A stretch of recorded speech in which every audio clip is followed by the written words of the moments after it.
Welcome back to another video. My name is Steph from stephjking.com, coming to you from beautiful Brisbane, Australia. And today we're going to talk about what you need to know before starting a YouTube channel.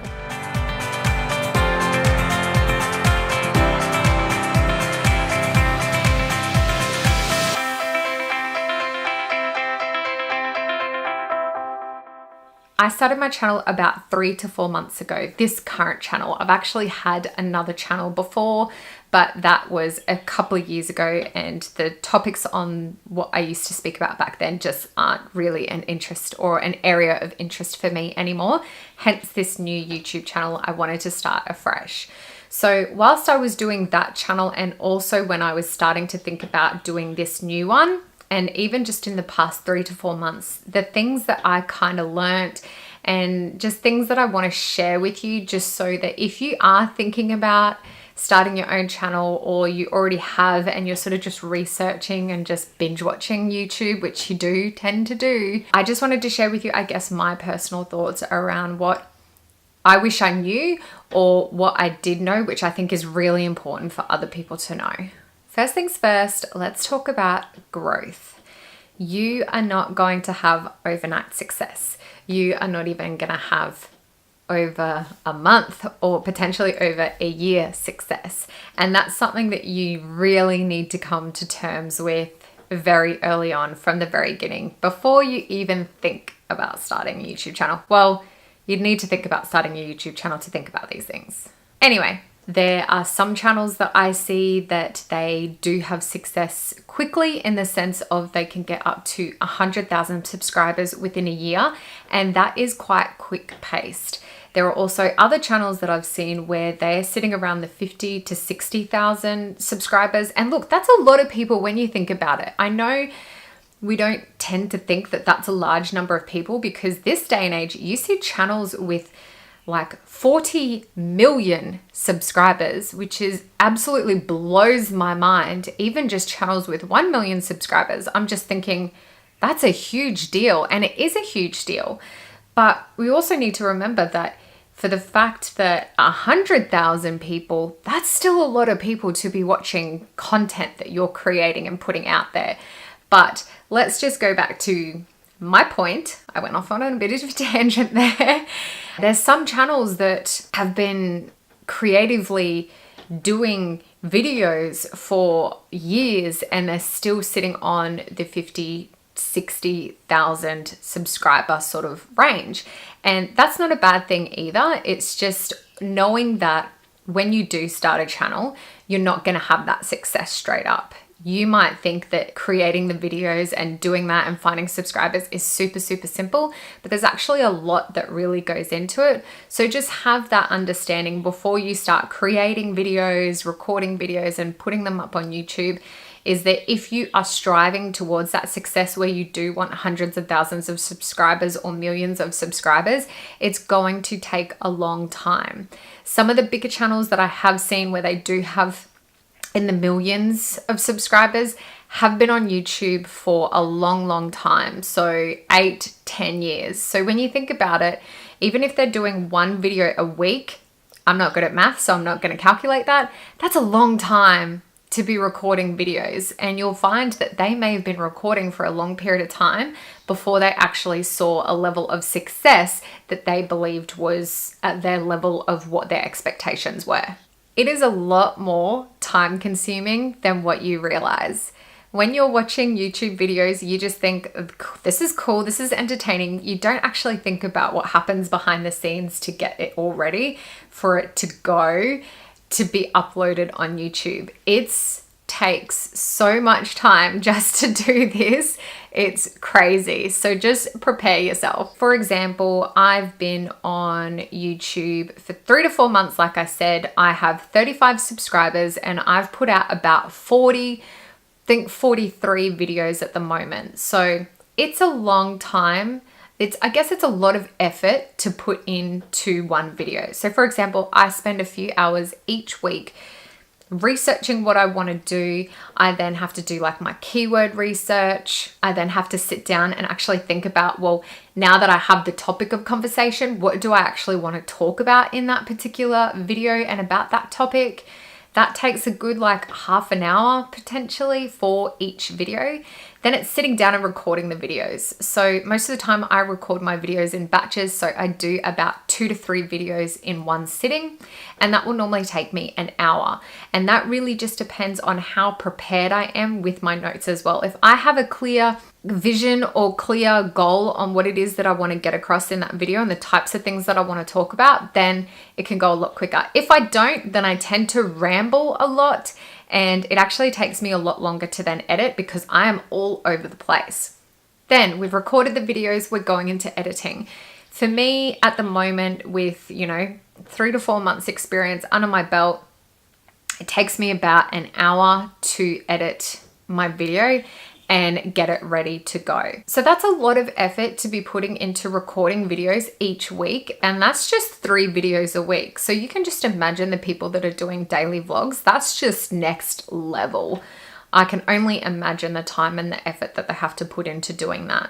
Obviously, you're going to get, faster and faster the more experience that you have, and you're going to get better at it because you'll become more efficient and you'll feel a lot more comfortable speaking to the camera, so you won't make so many mistakes, and your editing will get quicker because you'll start to get in sync with your style and you'll know what it is that you need to do. So you will get faster, and then eventually when you do start making money from it, if that is your goal, then you can obviously outsource or delegate the stuff that you don't necessarily enjoy doing, or the stuff that's really time consuming to you.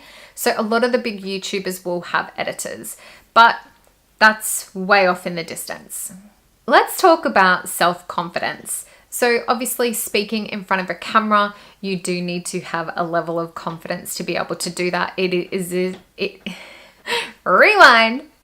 It is a little bit daunting looking into a camera lens and speaking as if I'm speaking to someone. And that's probably a tip there, is that when you are talking, you want to act as if it's a friend sitting in front of you. You don't want to be looking at your camera and then be going, oh, I'm not really talking to anyone, so this is super awkward.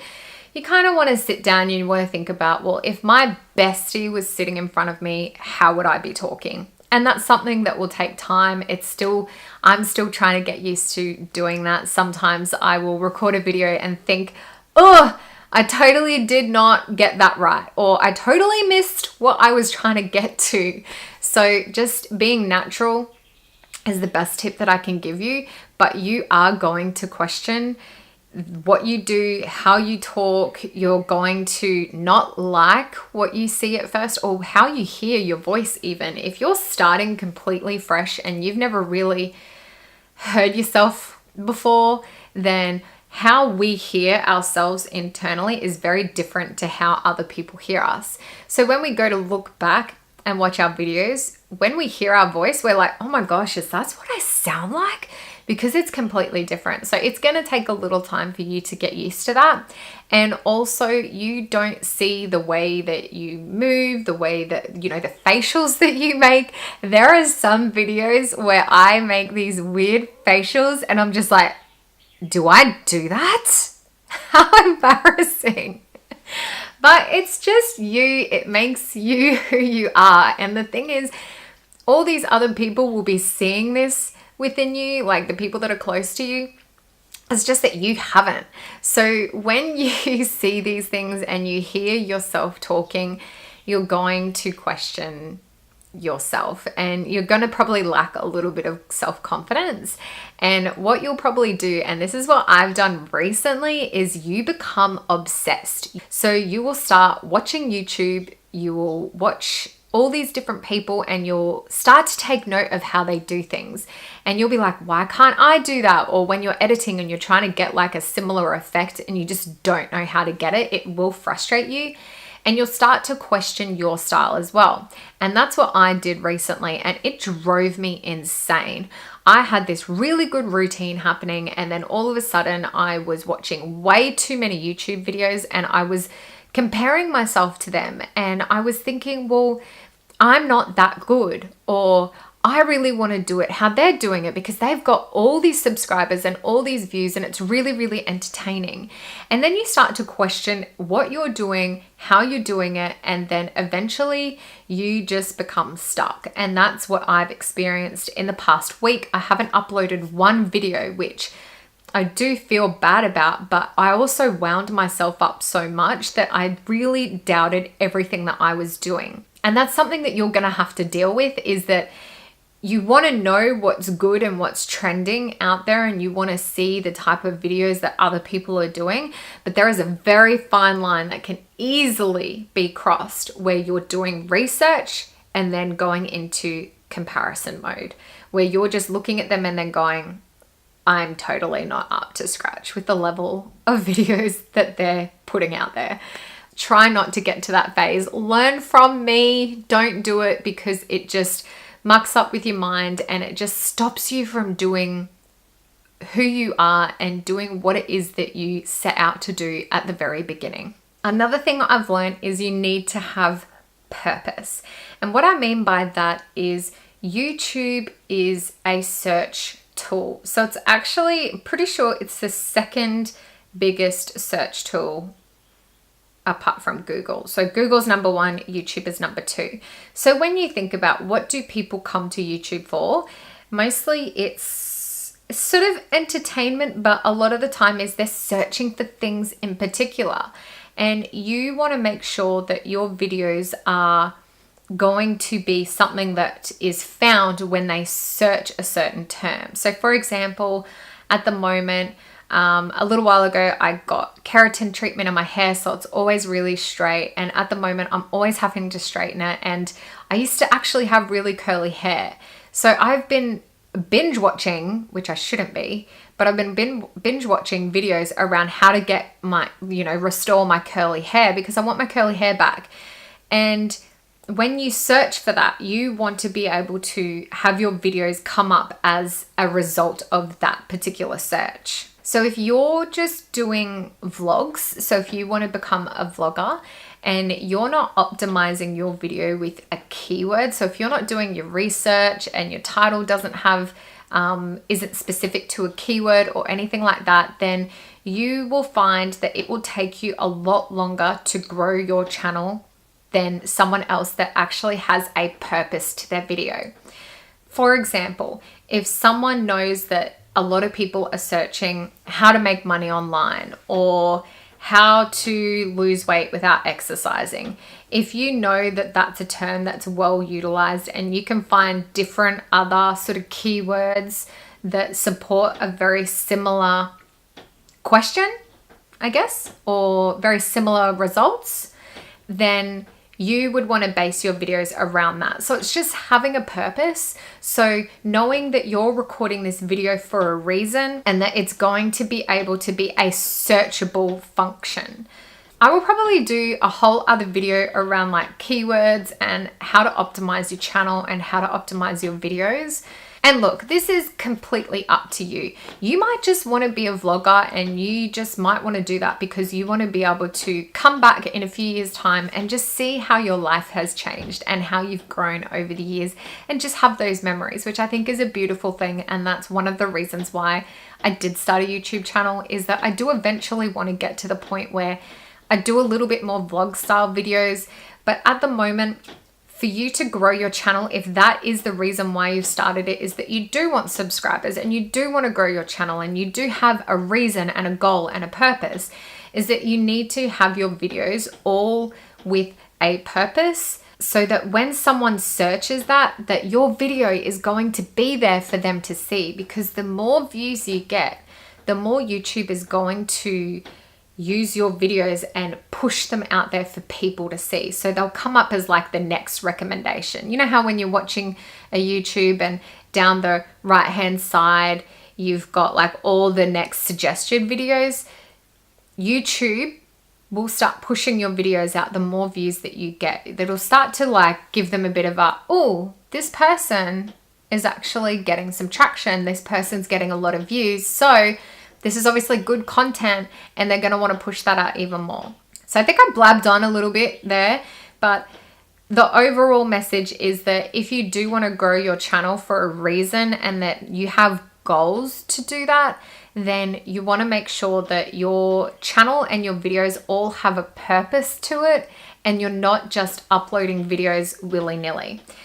I've noticed that when I put time and effort into like researching it and making sure that it's all optimized with my keyword, then I get more views on those videos. When I'm just like whipping the camera out and just having a conversation and I didn't really think about what it is that I wanted to talk about and I didn't do my research, I get very, very little to no views on those videos. So you just need to figure out what is your goal for your YouTube channel. If it is growth, then just remember, just even if it's when you're starting out, just make sure that each video has a purpose and a reasoning for it. And then when you do start growing and you have that community of people with you, supporting you and watching your videos, then you might want to start going a little bit more freestyle and not necessarily need to have all these keywords and optimizing your channel and optimizing your videos. But for this beginning stages, you want to make sure that you're doing that so you can grow. I know some of what I was talking in here was probably a little bit scary because I talked about, you know, you're not going to have a lot of growth at the start and you need to do a lot of work and it's a lot of time and a lot of effort.